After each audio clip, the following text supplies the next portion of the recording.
Hello મિત્રો, જય માતાજી. કેમ છો? તો બધા મજામાં. આપણે આ કેસર કલમ છે. હવે મેન મહત્વ કામ કરવાનું કયું છે તમને જણાવી દઉં કે આમાં ખાસ કામ કયું કરવાનું. વિડીયોની અંદર બનાવી રહેજો, તમને બતાવું કયું મેન કામ મહત્વનું કામ કયું છે. તેનાથી કલમ પરફેક્ટ બનીને તૈયાર થઈ જાય છે. આ પાટો છે ને આપણે બ્લેટેથી કાપવાનો. આવી રીતના બ્લેટેથી કાપી લીધો. આ પાટો ત્યાં હવે આ કેવું રીતે બેસી ગયું છે અહીંયા. એવી રીતના આપણે આખામાં પાટા જ કાપીએ છીએ. જો આપણે કાપી નાખીએ બ્લેડમાં. પાટા કાપવાનું જરૂરી છે એટલા માટે કે જે આ પાટો હોય ને, આ કલમનું થળિયું વધતું જાય, આમ પાટો બેસતો જાય છે.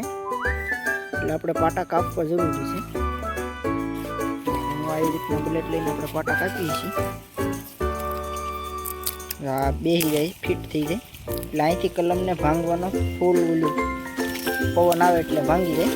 કારણ કે પાટો જ આવી રીતના કેમ બેસી ગયું, એવી રીતના બેસી જાય એટલે કલમ ભાંગવાની શક્યતા 100%ની રહે. એટલા માટે આપણે આને ભાંગતા રહેવા પડે.